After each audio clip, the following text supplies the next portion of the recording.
यह हमारे देश का 77वां गणतंत्र दिवस है, यानी हमारे देश को आजाद हुए लगभग 77 वर्ष हो गए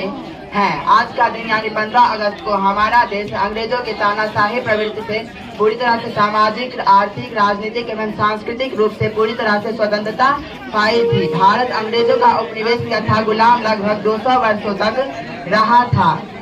और उन्होंने हमें अपने प्रजातंत्र की बेड़ियों में इस तरह जकड़ कर रखा था कि उन्होंने हमारे ऊपर कई तरह के कर लगाए, कई तरह के नियम कानून लगाए। उन्होंने हमें हर प्रकार से शोषित किया, हमारे देश की अर्थव्यवस्था को अपने हिसाब से इस्तेमाल किया, साथ ही हमें अपने शोषण का शिकार भी बनाया। हमें इस शोषणात्मक नीति से मुक्ति दिलाने एवं स्वतंत्रता दिलाने में कई वीर सेनानियों ने अपने प्राणों की परवाह किए बिना स्वतंत्रता संग्राम में कूद गए। हमारे देश को आजाद कराने में कई वीर सेनानियों का महत्वपूर्ण योगदान है, लेकिन अगर सफल नेतृत्व की बात आए तो राष्ट्रपिता महात्मा गांधी से अच्छा नेतृत्व कोई नहीं कर सका।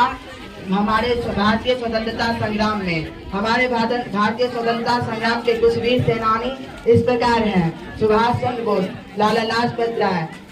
चंद्रशेखर आजाद, भगत सिंह, राष्ट्रपिता महात्मा गांधी, पंडित जवाहरलाल नेहरू और ना जाने जितने भी सेनानियों ने अपने प्राणों की परवाह किए बगैर हमें आजादी दिलाने के लिए सौगंध खाई थी